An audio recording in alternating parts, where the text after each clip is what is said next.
Welcome to Luca is a Billionaire, where the only thing I invest in is your answers. In this video, I will show you how to make Danish pastries. We'll start by preparing a simple yet rich dough, which is the secret to their incredible texture.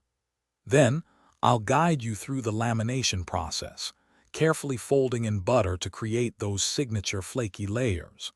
Finally, we'll explore various fillings and shaping techniques before baking them to a beautiful golden brown.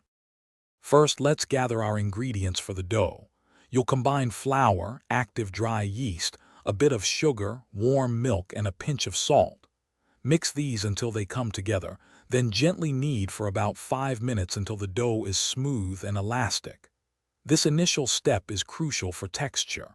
Once kneaded, wrap it tightly and chill it for at least 30 minutes.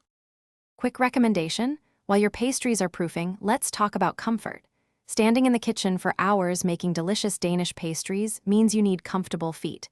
Life's too short for cheap socks, so go darn tough with a lifetime warranty. If you're finding this video helpful, please subscribe and like. Check the description for the sock link and other great deals. Now let's get back to the video. Now for the magic, lamination. You'll carefully enclose a chilled block of butter within your dough. Then, we'll perform 3 turns, which involve rolling out the dough and folding it like a letter.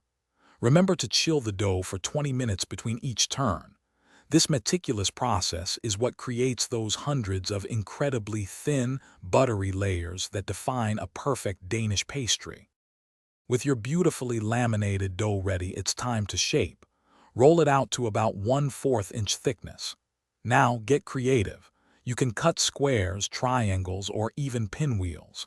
Place your chosen filling, whether it's fruit, cream cheese, or even a savory option, right in the center.